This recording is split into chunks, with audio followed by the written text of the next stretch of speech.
अब types of force के बारे में। तो अगर हम टाइप्स ऑफ फोर्स के बारे में बात करते हैं तो हमारे पास निकल के आता है सबसे पहले एक बैलेंस्ड फोर्स, ठीक है, और एक होता है अनबैलेंस्ड फोर्स। बैलेंस्ड फोर्स क्या है, इस डायग्राम से समझते हैं। भाई मान लो तेने इस डायरेक्शन में फोर्स लगाई 5 न्यूटन की, इस भाई साहब ने इस डायरेक्शन में फोर्स लगाई 5 न्यूटन की, और इस दूसरे भाई साहब ने भी इस डायरेक्शन में फोर्स लगाई 5 न्यूटन की। अब देख, तू इस गौर से देख, इस ब्लॉक, इस बॉल को ही, ठीक है, बड़ी सी बॉल को देख, एक 5 न्यूटन की फोर्स इधर लग रही है, ठीक है, और एक 5 न्यूटन की फोर्स इस भाई साहब ने इधर से लगाई, ठीक। तो बताओ कितने ये कोई भी जो ऑब्जेक्ट ये रखा है या बॉल रखी है, ये मूव करेगी नहीं करेगी, ये रेस्ट पर रहेगी। क्यों, जिधर से तू फोर्स लगा रहा 5 न्यूटन की, इधर से भी फोर्स क्या लग रही है 5 न्यूटन की, तो ये ओवरऑल क्या रहेगा, रेस्ट पर। रेस्ट पर क्यों रहा होगा, ओवरऑल जो फोर्स है वो कैंसिल हो गई। भाई एक फोर्स इधर से लगाया और एक फोर्स इधर से लगाया, आपस में टकराई, लड़ाई करी, खत्म कहानी। तो कितना हो गया, इसका जो नेट आया वो आया 0। सिंपल सी बात, इसका जो नेट आया वो क्या आया है, इसका नेट रिजल्टेंट क्या आया है, 0 आ गया। तो यानी कि एक 5 न्यूटन की फोर्स से इधर लगाया और एक 5 न्यूटन की फोर्स है इधर लगाया अपन ने, और ओवरऑल नेट क्या आ गया, 0 आ गया। तो यानी कि अब बैलेंस फोर्स पढ़ते हैं। बैलेंस फोर्स क्या होगा, if the resultant of applied force, जो तुमने फोर्स लगा रखी है, ठीक है, और वो अगर फोर्स अप्लाइड फोर्स लगा रहे हो और वो इक्वल है, मान लो जिधर से फोर्स लगाई 5 न्यूटन की और इधर से 5 न्यूटन की फोर्स लगाई है, इक्वल फोर्स दोनों तरफ से लगती है, तो उसका रिजल्टेंट क्या हो जाएगा, 0 हो जाएगा। तो इसी को क्या बोलेंगे, बैलेंस्ड फोर्स बोलेंगे, ठीक है। इसी तरीके से अगर आप देख सकते हो, तीन बंदों ने इधर इधर की तरफ से फोर्स लगाई F1, और इधर की तरफ से इन 3 बंदों ने कितनी फोर्स लगाई, F2। अगर ये F1 F2 बराबर हो गए तो ये कौन सी फोर्स कहलाएगी, बैलेंस्ड फोर्स कहलाएगी। क्यों, ये बिल्कुल F1 F2 बराबर हो गए ना, तो ना ही तो इधर जा पाएगा कोई भी और ना ही इधर जा पाएगा कोई भी, जहाँ है बस ऐसे ही खड़े रहेंगे। तो यानी ये भी कौन से, अगर F1 F2 बराबर हो गए तो कौन सी फोर्स कहलाएगी, बैलेंस्ड फोर्स कहलाएगी। नेट रिजल्ट कितना आने वाला है, 0 आएगा नेट रिजल्ट, ठीक। नाउ अब हम बैलेंस्ड फोर्स के कुछ इंपॉर्टेंट पॉइंट देखने वाले हैं। सबसे पहला पॉइंट क्या है, balanced force do not cause any change of state of an object. भाई मान लो सपोज तेरा ब्लॉक क्या था, रेस्ट पर था। मान लो जब भी दो बंदे इस पर कोई फोर्स नहीं लगा रहे थे, तो मतलब बिफोर फोर्स अप्लाई, जब तुमने फोर्स अप्लाई नहीं करा, यानी ये एक ब्लॉक रेस्ट पे था, जो ब्लॉक था ये क्या पे था, ये रेस्ट पे था। तो इसकी स्टेट क्या थी, इसकी स्टेट सिर्फ और सिर्फ ये थी कि ये रेस्ट पे था ब्लॉक। लेकिन अब इस एक बंदा इधर आया और एक बंदा इधर से आया, ठीक है, एक बंदा लेफ्ट से अप्रोच कर रहा है, एक बंदा राइट से अप्रोच कर रहा है।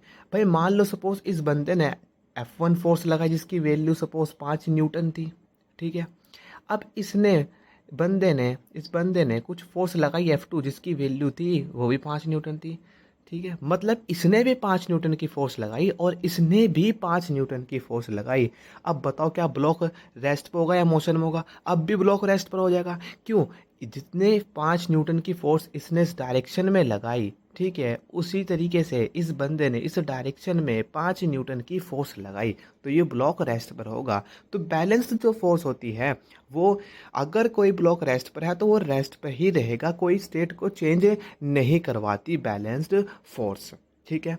नाउ दूसरा पॉइंट आता है, balanced force are equal in magnitude and opposite in direction में। आप देख सकते हो ऊपर इमेज के अंदर कि इसने इक्वल फोर्स लगाया, 5 न्यूटन था तो इधर से 5 न्यूटन लगाया, और अपोजिट लगा डायरेक्शन में। देखो एक तो इस डायरेक्शन ऐसी हो गई और एक की डायरेक्शन इधर की तरफ से हो गई, ठीक है, अपोजिट लगी डायरेक्शन के अंदर, ठीक है, बहुत बढ़िया।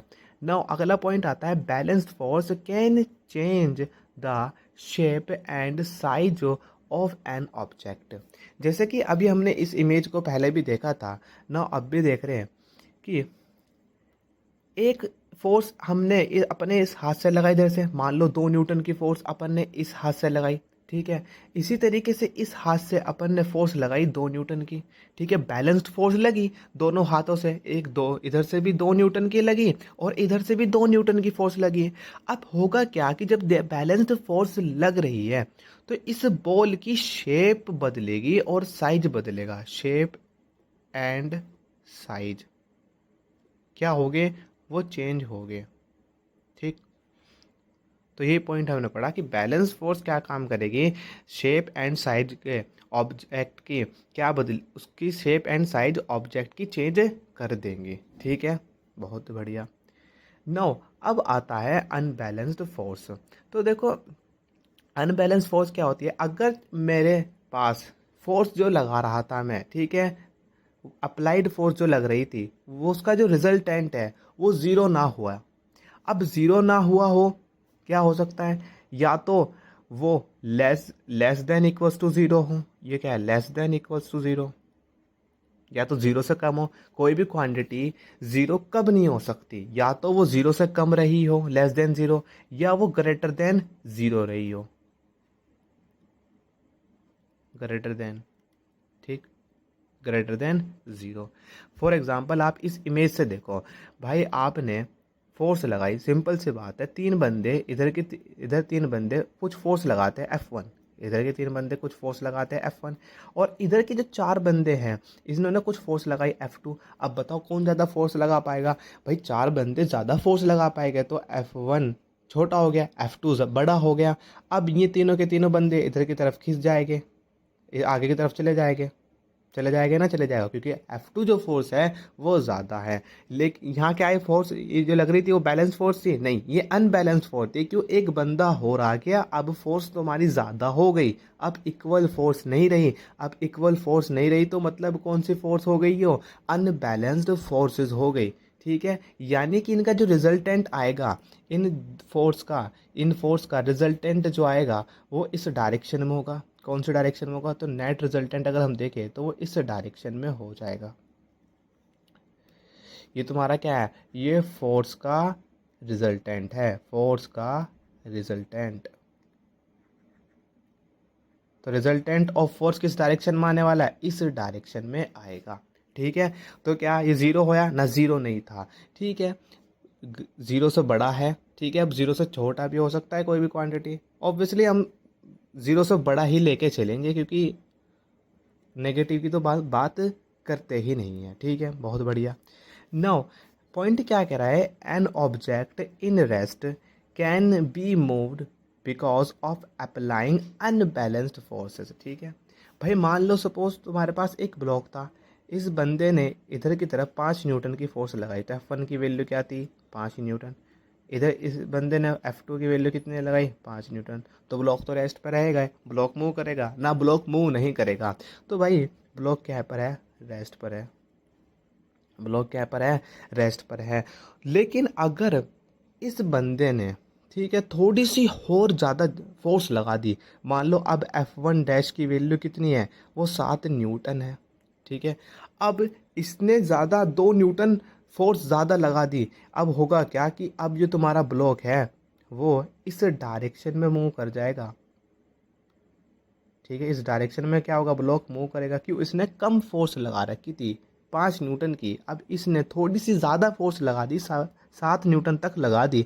अब क्या होगा, ब्लॉक जो तुम्हारा था वो रेस्ट पे नहीं रहेगा, वो मूव करेगा। अब किस डायरेक्शन में मूव करेगा, इस डायरेक्शन में मूव कर रहा होगा, इस डायरेक्शन के अंदर, ठीक है। तो अगर कोई भी ऑब्जेक्ट रेस्ट पर है तो उसको मूव किया जा सकता है अगर अप्लाई करें हम अनबैलेंस्ड फोर्स, ठीक है। बहुत बढ़िया। Now other type of force, अब हम पढ़ते हैं अदर टाइप ऑफ फोर्स के बारे में।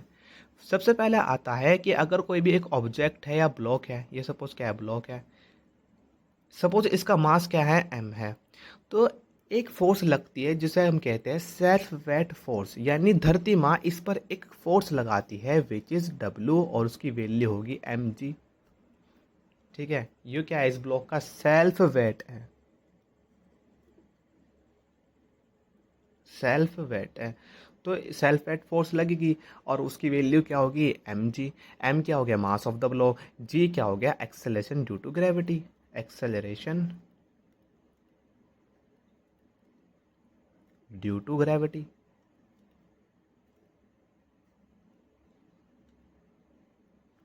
ठीक बात। तो एक फोर्स कौन सी हो गई, ये कोई भी ब्लॉक होगा उस पर धरती में फोर्स लगाएगी जिसकी वैल्यू होगी एम इंटू जी। बहुत बढ़िया। इसी तरीके से सेकंड फोर्स आती है जिसे अपन बोलते हैं नॉर्मल फोर्स। किसे क्या बोलते हैं अपन उसे, नॉर्मल फोर्स।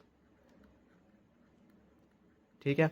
अब नॉर्मल फोर्स किस डायरेक्शन में होगी, ये परपेंडिकुलर टू द सरफेस होती है, ये ऐसा, ये हो गया, ये परपेंडिकुलर क्या हो गई, सरफेस के परपेंडिकुलर हो गई। ये कौन सी फोर्स थी, ये नॉर्मल फोर्स थी, ये परपेंडिकुलर हो गई सरफेस के, तो ये नॉर्मल फोर्स परपेंडिकुलर लगती है टू द सरफेस। अब नॉर्मल फोर्स कहाँ कहाँ लगेगी, अगर कोई भी दो ऑब्जेक्ट, नॉर्मल फोर्स कहाँ कहाँ लगेगी, if any two surface, if any two surface are in contact. ठीक, अगर मैं कांटेक्ट में है, फॉर एग्जांपल एक ब्लॉक, ये देखो इसका एक सरफेस ये हो रहा था, ठीक है, ये इसका एक सरफेस हो गया, और इसी तरीके से ये एक सरफेस था नीचे धरती माँ का, और एक इसका सरफेस हो गया धरती माँ का सरफेस ये वाला। ठीक, तो दो कांटेक्ट थे, और जैसे दो कांटेक्ट तेरे कैसे आए, सरफेस, दो सरफेस थी, मतलब दो सरफेस थी, और जो दो सरफेस कैसे आए, कांटेक्ट में आए, तो बेसिकली हमारे पास कौन सी फोर्स लग जाएगी, नॉर्मल फोर्स लग जाएगी। ठीक है। नाउ अगर हम देखें कि तुम्हारे पास कोई भी रफ सरफेस है, ये ब्लॉक जो था ये मास m का ब्लॉक है, और ये मूव करता है आगे सपोज 10 मीटर पर सेकंड से। ठीक है, मतलब इस पे अपन ने इधर की तरफ फोर्स लगाई है, मतलब इस बंदे ने आगे की तरफ फोर्स लगाई है विच इज़ 10 न्यूटन। इस बंदे ने कितनी फोर्स लगा दी, 10 न्यूटन। अगर ये सरफेस रफ है तो इस पर एक पीछे की तरफ डायरेक्शन में फोर्स लगता है जिसे अपन बोलते हैं फ्रिक्शन फोर्स। तो ये क्या हो गया, फ्रिक्शन फोर्स, ये होगी तुम्हारी फ्रिक्शन फोर्स, फ्रिक्शन फोर्स। ये पीछे की तरफ लगेगा, क्योंकि क्यों लगता है फ्रिक्शन फोर्स है पीछे की तरफ, क्योंकि अपोज करेगा इसका मोशन का, जो ये ब्लॉक मूव कर रहा है ना इसका अपोज करेगा, तो फ्रिक्शन फोर्स क्या करता है, अपोजेज टू द मोशन। हालांकि अगर हम जब 11th क्लास की बात करते हैं तो ये थोड़ी सी डेफिनेशन बदल जाती है, हम वहाँ बोलते हैं कि अपोज करेगा रिलेटिव मोशन का। ठीक है, रिलेटिव मोशन, हाल फिलहाल अपना इतना याद रखो, अपोज करता है मोशन का। तो अगर मोशन इधर की तरफ है तो पीछे फ्रिक्शन फोर्स लग जाएगी एफ। ठीक है, बहुत बढ़िया। इसी तरीके से अगली जो फोर्स आती है वो आती है टेंशन फोर्स। जिंदगी में टेंशन बहुत है, ठीक है। हाँ, तो टेंशन फोर्स आती है। अब ये टेंशन फोर्स लगती है रस्सी में, धागे में, रोप में, धागा हो रस्सी हो उसमें ये फोर्स लगती है। फॉर एग्जांपल मेरे पास एक कोई सीलिंग थी, उसमें से मैंने एक धागे से एक ब्लॉक मास m का लटकाया था। ठीक है, अब इसमें खिंचाव होगा, अब इसमें जैसे खिंचाव होगा इसमें टेंशन फोर्स लगती है। अब टेंशन फोर्स की डायरेक्शन क्या होगी, अब द ऑब्जेक्ट होगी, ये हो गई, ये ऑब्जेक्ट है, सपोज ये कोई ऑब्जेक्ट होगा। ठीक है, और इससे अवे तो ऑब्जेक्ट होगी, ये एक ऑब्जेक्ट है, ब्लॉक है, इससे क्या हो जाएगी, अवे दूर की तरफ हो जाएगी। ठीक है, बहुत बढ़िया। हालांकि इस पर एक सेल्फ वेट फोर्स mg भी लग रही होगी, धरती माँ इसको खींच रही होगी। ठीक है, बहुत बढ़िया। ये टेंशन फोर्स के बारे में हमें पता चल गया। क्या रॉप के अंदर लगती है, धागे के अंदर लगती है, खिंचाव होगा तो वहाँ टेंशन फोर्स लगेगी, अवे द ऑब्जेक्ट इसकी डायरेक्शन हो जाएगी। बहुत बढ़िया।